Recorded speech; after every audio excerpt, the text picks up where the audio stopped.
o problema não é a curva do esquecimento, tá bom? A teoria, ela é verdadeira, ela foi testada, inclusive, né, o Weyerhaus, ele considerado, né, ele foi o primeiro psicólogo que estudou essa parte da memória, tá bom? Que eles chamam de funções superiores da mente. Ele que começou esse estudo, ele estudou muito aprendizagem, ele deu uma contribuição sensacional. Então, na verdade, ele tem duas curvas, que é essa que ele chama de curva do esquecimento, e ele tem a curva da aprendizagem. Então, o estudo dele é muito importante, tá bom? Ele contribuiu muito, não só com a parte de aprendizagem, memorização, mas também ele fez uma mudança importante na psicologia, porque ele foi o primeiro a trabalhar métodos, né, de teste. Ele fez tudo isso testando. Então, a psicologia antigamente, lá em 1900, era muito voltada para uma base mais filosófica. Então, a teoria é certa. Como aplicam isso, que é de forma errada. E aí eu vou mostrar para vocês por que essa aplicação é que está errada, tá bom? Então, eu vou colocar aqui para você qual que é o problema. Vamos lá, escreve, caramba. O problema da curva do esquecimento. Qual que é o problema da curva do esquecimento? Vamos botar uma corzinha diferente aqui. Não, vamos dar um destaque, né? Pronto, azul, beleza. Qual que é o problema da curva do esquecimento? O primeiro problema que eu identifiquei nessa teoria é o seguinte, tá? E eu estudei essa teoria. Tá? As pessoas, elas leem a teoria. Eu estudei a teoria, estudei mesmo, para valer. O primeiro problema é o seguinte, é que ela trabalha, é o que a gente trabalha, a memória. Esse foi o nome que eu dei, a memória desconexa. Tá? O que é a memória desconexa? Vamos chamar a memória desconexa de decoreba. Tá bom? Por quê? Porque o estudo que o Weyerhaus fez foi o seguinte, ele criou, olha como é que é o esquema do cara, ele criou sílabas, né, de 3 palavras, que eram sempre 2 consoantes e uma vogal, lembrando que o cara era alemão, mas ele criou sílabas, 2.300 sílabas, né, palavras, né, de 3 letrinhas, e ele ia memorizando essas palavras e depois ele ia medindo o quanto que ele lembrava dessas palavras.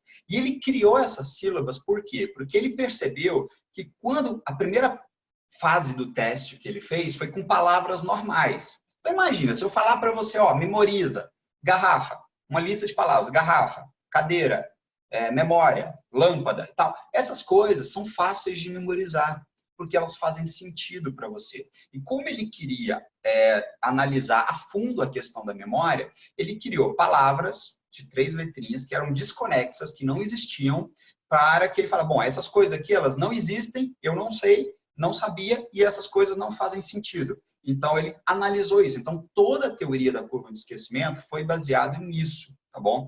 Foi trabalhado nessa memória que a gente chama de memória, que eu chamo de memória desconexa, sabe? Que você não consegue associar com outras coisas, que não faz sentido, entendeu? Não faz sentido. E segundo ponto, né? É o seguinte, memorização é diferente de aprendizagem, tá? E aí eu te pergunto, quando você está estudando para concurso, qual que é o teu objetivo?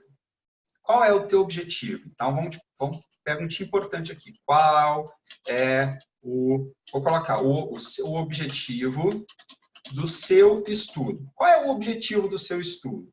Para que você estuda uma matéria? Responde para mim. Para que você estuda uma matéria? Eu quero saber. Por que você estuda uma matéria? Qual que é o objetivo de você estudar uma matéria? Por que você estudou várias matérias ao longo da sua vida? Você estudou essas matérias simplesmente para decorar essas matérias? Não.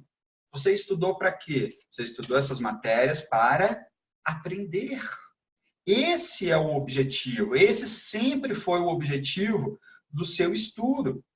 Você sempre estudou essas matérias, não com o objetivo de simplesmente memorizar direto, mas com o objetivo de aprender.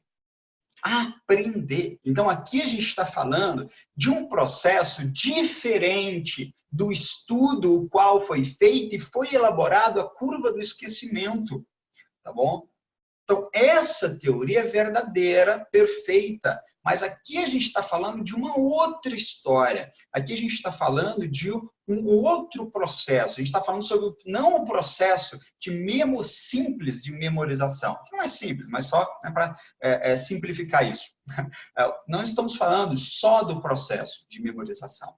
Nós estamos falando de um processo de aprendizagem, que é diferente. Tá? E quando ele criou, inclusive, essa teoria, foi em 1850, 80, alguma coisa assim, cara, naquela época quase não existiam estudos sobre teorias de aprendizagem. Então, imagina, com tudo que a gente sabe hoje, a gente pode tirar poucas conclusões, isso é verdade, sobre aprendizagem, imagina naquela época. Então, o estudo dele foi baseado mais, né, na questão da memorização. Inclusive, antigamente era muito comum misturar os conceitos de memorização com aprendizagem. Era quase falar a mesma coisa. Hoje em dia, a gente separa um pouco esses conceitos, tá? Porque uma coisa é você memorizar, você pode memorizar sem aprender, né? Memorizar é o quê? É guardar informação, perfeito? Memorizar é guardar informação. E o que é aprender? Aprender é você fazer associações. Tá bom? Então, imagina o seguinte, o teu cérebro, vamos desenhar aqui para os meus desenhos maravilhosos. Teu cérebro é uma caixinha, tá? Teu cérebro é uma caixinha. Aqui, esse é o teu cérebro. Cérebro. Imagina aí, teu cérebro é uma caixinha. E o Alessandro escreve super bem, vocês conseguem identificar tudo que eu estou escrevendo aqui.